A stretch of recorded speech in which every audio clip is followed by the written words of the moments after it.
What's up, everybody? It is time for the Midweek Show. Hey, the Midweek Show. Hey, Midweek Show. See, this is what I'm talking about. See, we need to have her more often. You know what? She can have it. I'm loving this already. She's enjoy vibing it. with me. We're here. Let us welcome you first. Hey, everybody. Welcome to the Midweek Show, a show we do every single week, Wednesday at 6 o'clock, where we talk about hot topics, and we get a chance to laugh, and we get a chance to have fun, but most importantly, we get a chance to interact with each other, which is our ultimate goal here. Yes, that's good. So I am Randy. My name is Xavier. And I am Trinity.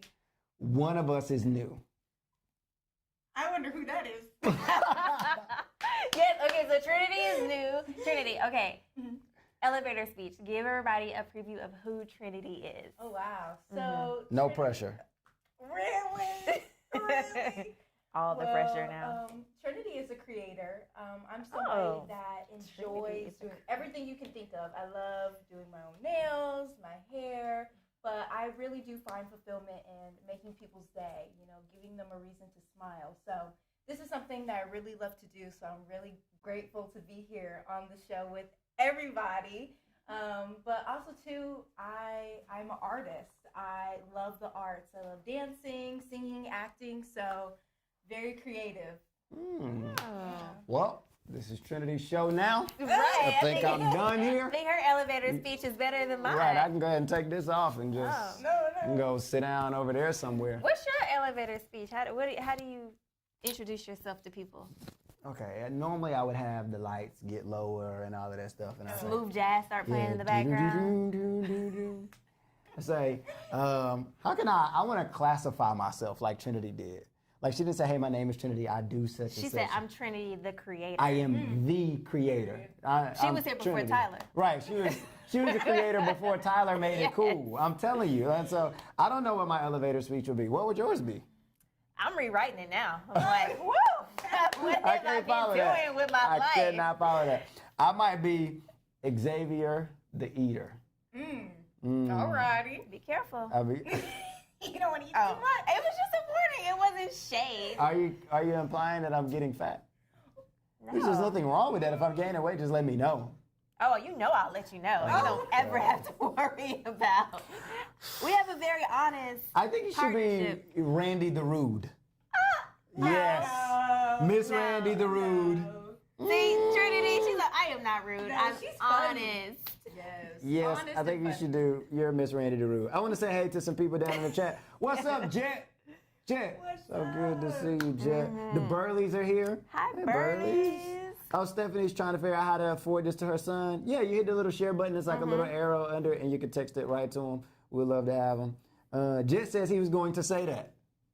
Say what? Randy the Rude. Oh, what? Yes, Jet. I don't think that is what he was referring to. What was he going at to all. say? He was probably talking about Xavier the Eater and warning you that you would get fat I if agree. you're not careful. That's not. I'm looking at the timestamp.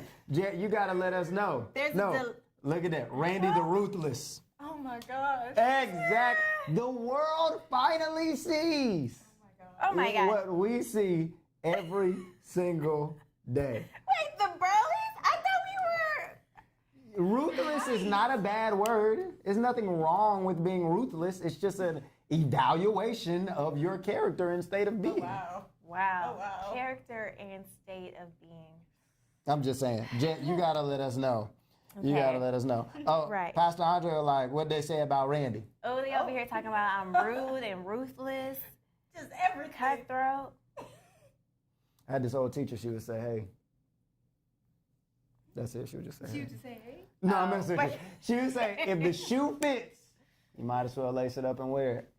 You know what? I think that we just need to go ahead and hop into our discussion for today because I think we can work some of these things out in the midst of our discussion. So today's discussion is actually a continuation of what we talked about this weekend in student ministry. So we're on this series where we're talking about family and how family can be complicated and how complication usually leads to conflict. Can I y'all like say that. conflict? Complication. Oh, She said, can you say conflict? I can't follow instructions. I was going to say complication usually leads to conflict, but It conflict, does. yes. conflict. Yes, and so within that, we kind of talked about the different roles that everybody plays, either in the group setting or in the family setting, because everybody, you know, you have like that little cookie cutter spot where you fit in. Yeah. So, Xavier, we'll start with you. In your family, what role did you play? In my family, I think we need to overview the roles first, which is why I was trying to pull it up. I don't want to lead anybody on. You know, they might. Oh. You just give an example of who you are, and then we'll talk about some of the other ones if Okay. they can. In my family, I was the comedian. Yes. Alrighty. Like, so What does that even mean? Why you've been like this your whole life? Not my whole life. I actually might have started off as the one that's the snitch. I can't remember. But then I wanted to avoid getting beat up by my older brothers and all of that stuff, so I eventually became the comedian. Okay. So it was like breaking the tensions, all of that stuff. I didn't want to be the, you know, the snitch, or I didn't want to be the... Is this one of those, like, laugh so you don't cry? Yes, type thing. And I was a rule follower. And so the moment I stopped following rules, I became a comedian. Oh, wow. But there was too much pressure in my life to follow rules, so I actually switched up a little bit. Okay. That's good. What about you, Trinity? What role do you play? I don't know which one it's called, but I'm always in the middle. Like, somehow I always find myself The in the middle. instigator. Instigator, yes. Yes. Okay. Because sometimes I try to resolve the problem, but end up in the problem. And Oh. so, It like has nothing to do with you. Nothing You're to do in with there me. trying to. Okay, I can see that. And then how many siblings do you have? I have one. You have one. Yeah, and she's 13. So right now she's in that phase where she thinks she knows everything, and you know, she's about to be in her first year in high school. So she's like, she thinks she all that and stuff. And I'm like, Haven, like, I've been through some things. I can help you out. But You've been through some things. Yes. Okay, hold on. That's the funny part. I'm at a point now where I'm looking down and I'm trying to impart her my wisdom and tell her. Okay, wait. What grade are you in? I'm a senior. Okay, so how old are you? 17. Girl, I'm about to be 18. what kind of things have you been through? Enlighten us. Enlighten the people. Not too deep, though. Not too deep. Oh, And you don't have to do a tell-all. I'm just okay. Give us an example of this wisdom that you impart. That you're about trying to tell your sister about. Well, friendships, the different type of friends you'll meet in your That's friends. fair. But Okay. I have learned how to be okay being by yourself, because I'm the type of person, I vibe off of people's energy and like being around a bunch of friends. And so there's been times where God has literally just isolated me from not being around a lot of friends so I can enjoy that moment with him. And that's been really hard for me in school. Maybe Trinity does have some wisdom. I'll give you some little wisdom. There's a little wisdom. Okay, so if I think about my family, so if you don't know, I grew up with mostly men, like men cousins. I had 3 brothers. My dad raised me. I was the mediator in the family, so I always wanted there to be peace. I would try to keep my brothers out of trouble. I wanted to make sure my parents were happy, so I would wash dishes without being asked or cook dinner, even if it wasn't my night, all that. So I was the mediator. Oh my goodness. Did everybody in your house have a night to cook dinner? We both.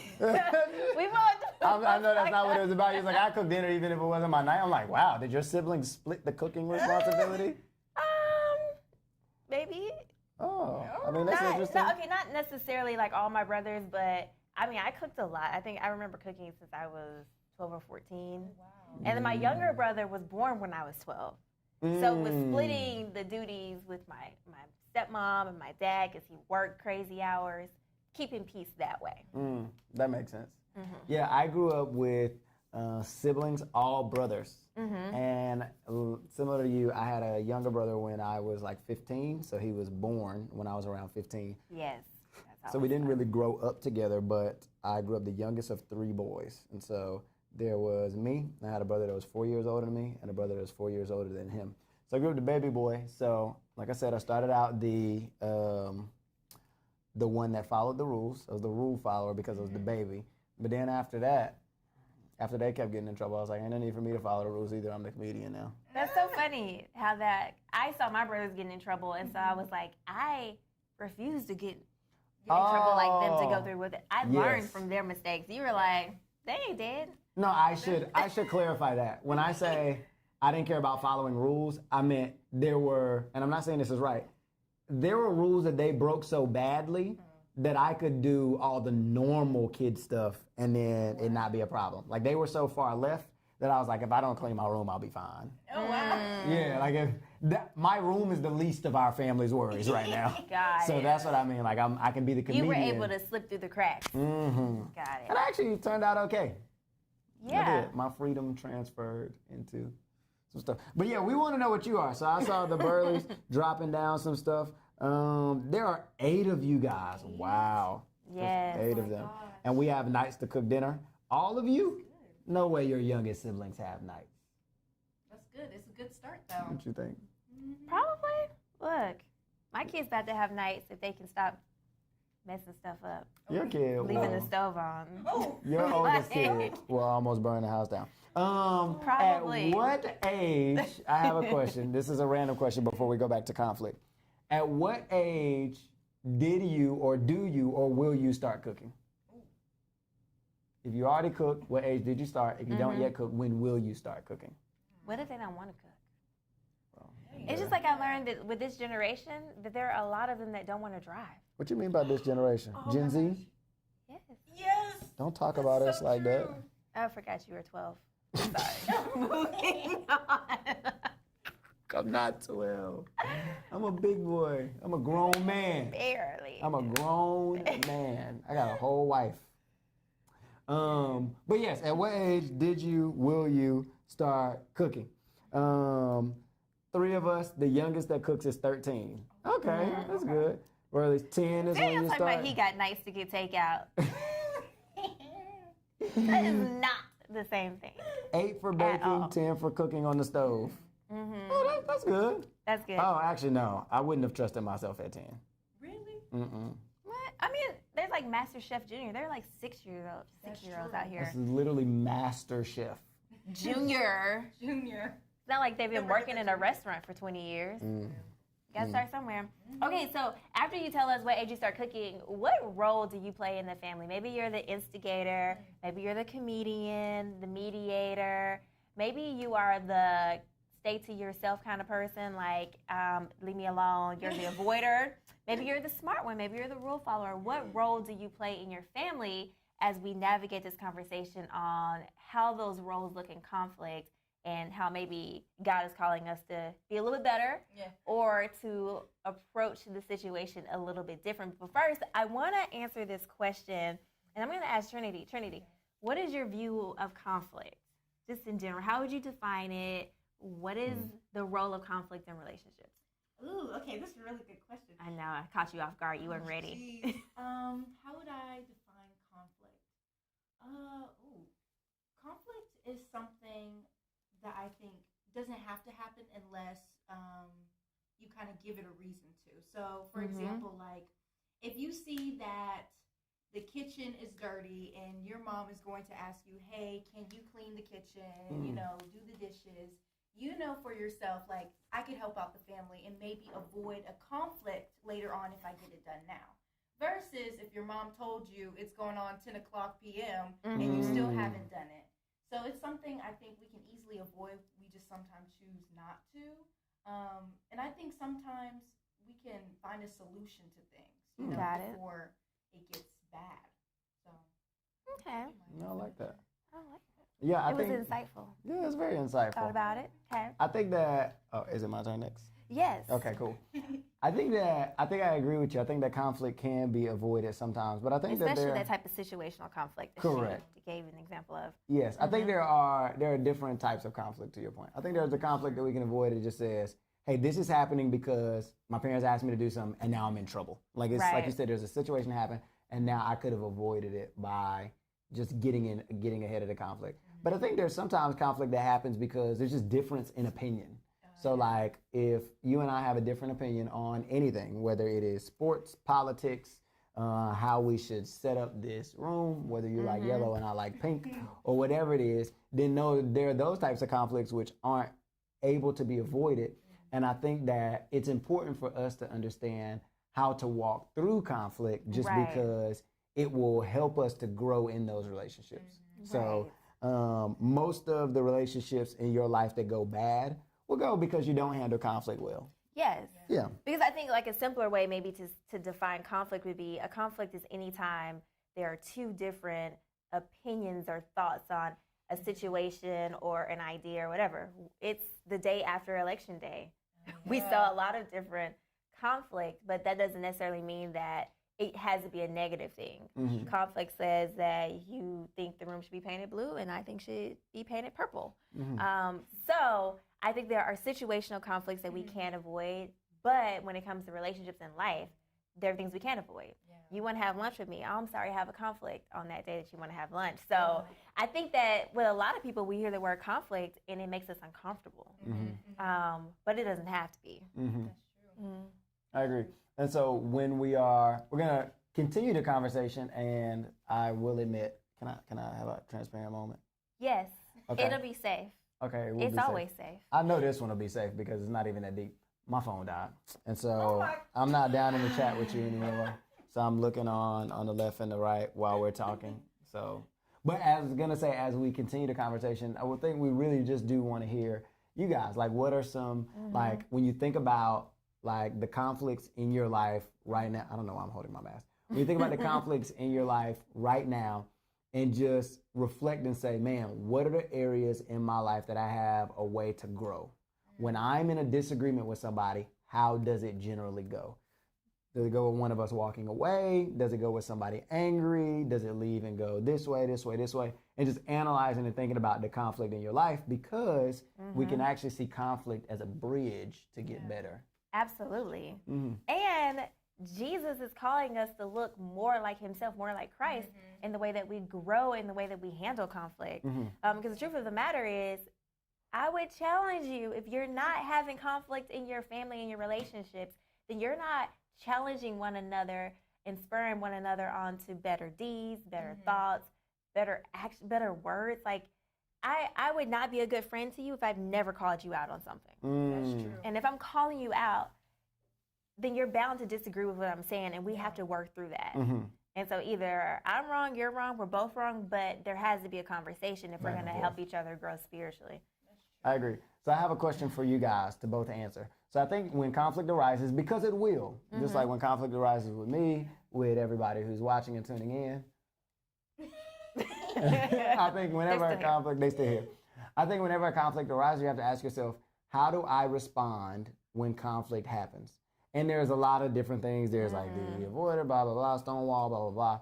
But I think it fits into two different categories. Either I tend to avoid conflict or I lean into conflict.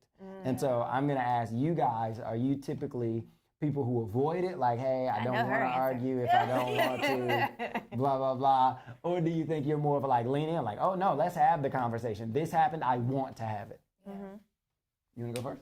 Sure. I'm both, actually. It depends on the person, actually, I'm dealing with. Because sometimes I'll be the avoider. I'm not even going to lie. Like, I'll try to spend as much time away from the person and probably try not to even have a conversation with them. But there is a moment where I do realize this is not healthy. I can't just allow myself to not get this resolved with this person. So I do eventually come around, but at first I usually am the avoider. Yeah. This eye flicker.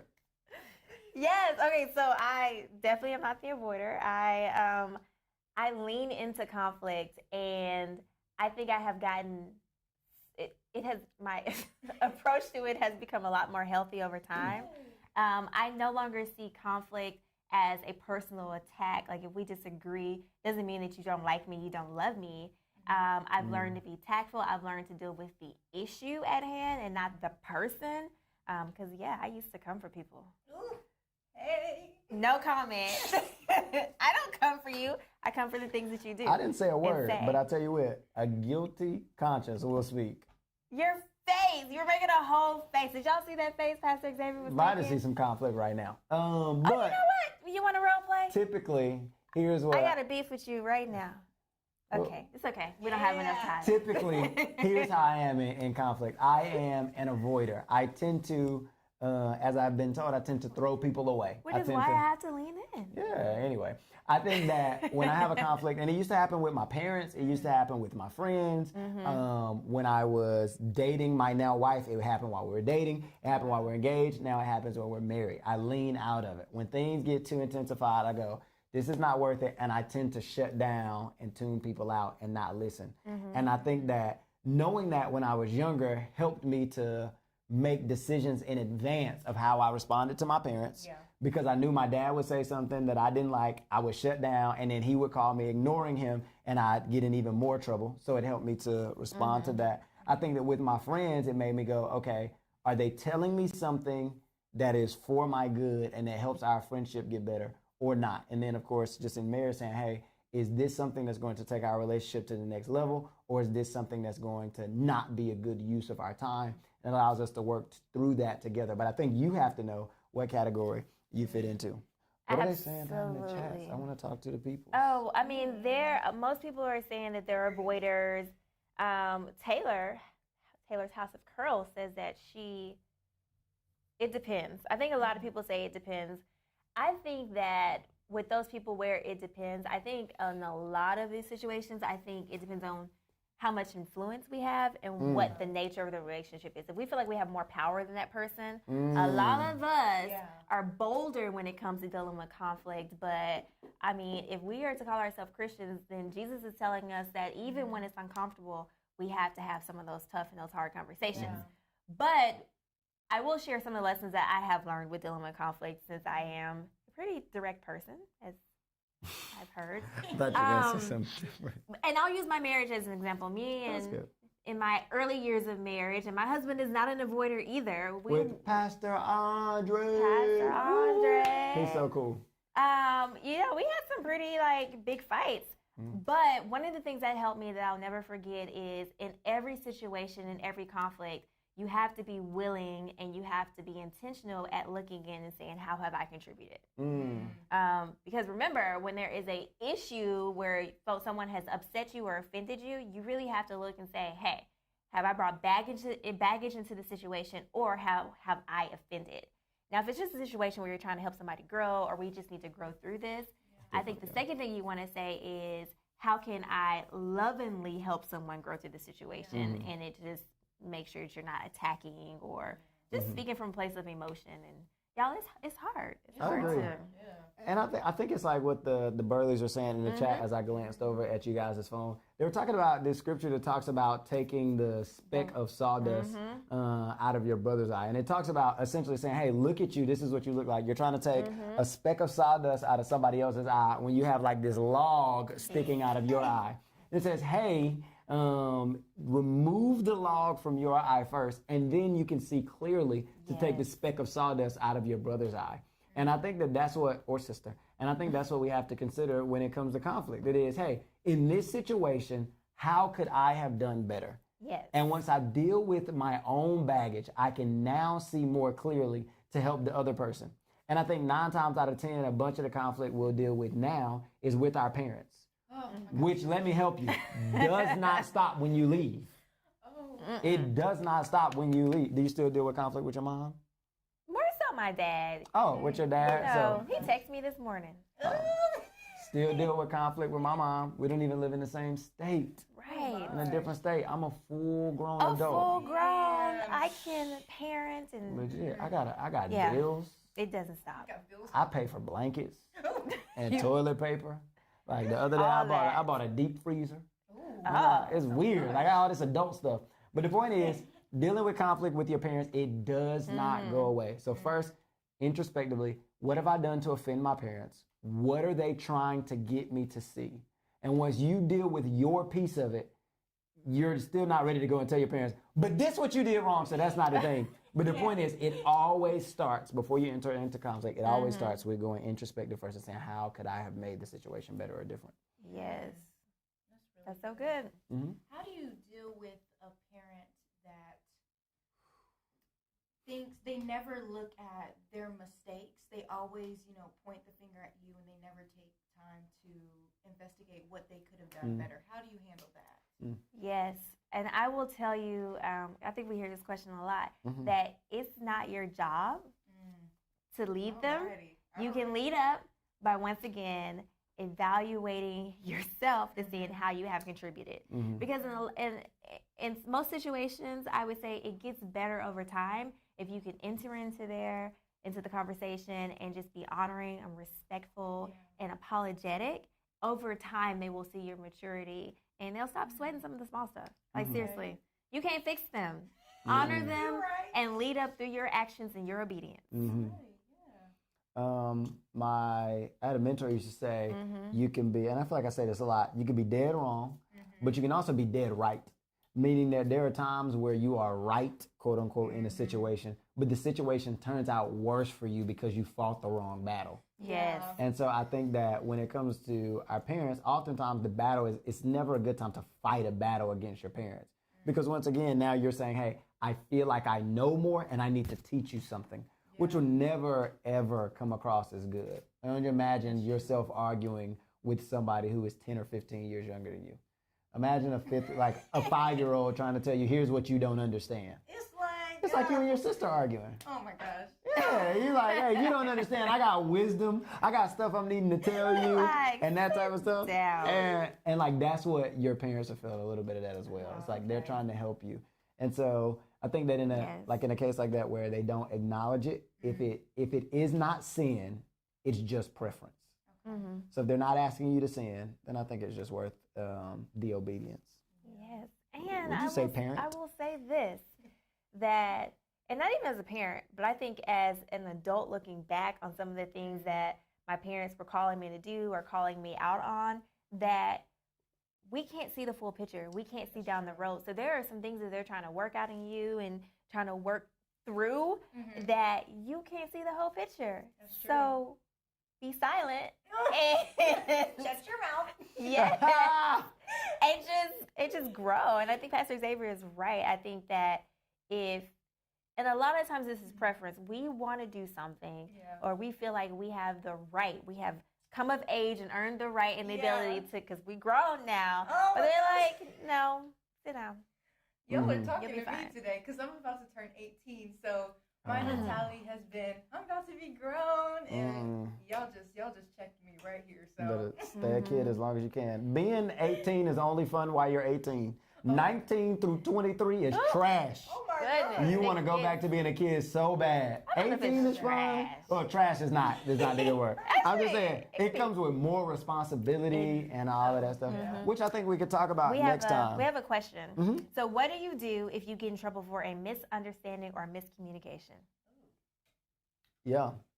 Man, I served a whole punishment for something I did not do. Oh my gosh, me too. But I will tell you that it's worth it to salvage the relationship between your parents than it is to sit there and argue with your parents. Like, honor and respect them. Jesus, look, he died on the cross for so many things that he did not do. Oh my! And, I mean, I hate to take it there, but I think sometimes like we take suffering to a whole nother level, y'all. And then I think a lot of times too in these situations, I think you could do more harm and damage by trying to argue and prove you're right than just being apologetic and maybe waiting for a window to open up. Just choose your battles. I tell the story all the time about how when I was in 3rd grade, I got 35 consecutive days of silent lunch. Yeah, you told us that last Wednesday. I did. And looking back retrospectively, I've been accused falsely trying to keep a brother down. You still bitter. You know, if your teacher was here right now, she'd give you a few more days. She'd give me a few more days and that'd be fine. I say, I'm grown. I got a deep freezer. Unplug your deep freezer. But anyway, I think that in the moment, had I just honored their decision and inside of myself know, hey, this is not necessarily true. I didn't do this. And then trust. I know this is crazy, but it all goes back to when I'm trusting my authority, I'm not only trusting them, but I'm trusting God. So I'm saying, hey, God, I know the truth. They do not. I'm praying that over time, if it's in your will, can you reveal it to them? But it's not my battle to fight because I'm going to lose. I'm always going to lose when I don't have the authority. So I just don't fight those battles. So I think that's a good answer to there. Somebody it literally posted before you tell the story. Reminds me of when Pastor Xavier got 35 days of detention. Oh, yes, Nay. I'm telling you. 35 days. 35 Yes. consecutive days. Because he couldn't be quiet. Yeah, I'm talking, think about this. This is not like Monday, Tuesday, Wednesday, Thursday, Friday, Saturday. So it sounds like it's a month, but it's not. It's 5, 10, 15, 20, 25, 30, 35, 5, 6, 7. It's 7 weeks. It's almost 2 months of school. I had silent, and that doesn't include the holidays. So I had silent That lunch. doesn't include the holidays. No, You did I hard had time. silent lunch like September through like November 2nd or 3rd or something like that. Pack It it was up. crazy. I was socially distanced before the pandemic. Yes. It was like a full quarantine. Your fault. It was not a good day. And it's because I fought the wrong battles. Yeah. So I think you gotta, and going back, I'd do it again. No, I'm joking. No. I would not do it again. But I think that is a good place for us to Yes. wrap up. A couple of announcements for you, which is actually really only 2 big things. Remember, you can send us your memes of the week, and you can send those to 469-314-9090. Again, if you're writing down or you're trying to type right now, it's 469-314-9090. I know you were going 90. 90, 469-314-9090. I think that's all that we have for today. We appreciate you guys. We cannot wait to see you this weekend. If you want to be a part of pulling off what we're pulling off today, there's a link down in the description below. If you want to be a student leader, there's a link down in the description below. If you want to join the team, there's a link down in the description below. You can click it, you can type up, you can sign up right now, and we love to have you here. Yes. With Yo, us. thank you so much, Trinity, for hanging out with us. She's one of our students that's joining us. Just let us know if you want to be on the midweek show, and we'll see you next week. I think it's time for my intro music. It's the What's up? It's okay. It's every week. I just See y'all. bye.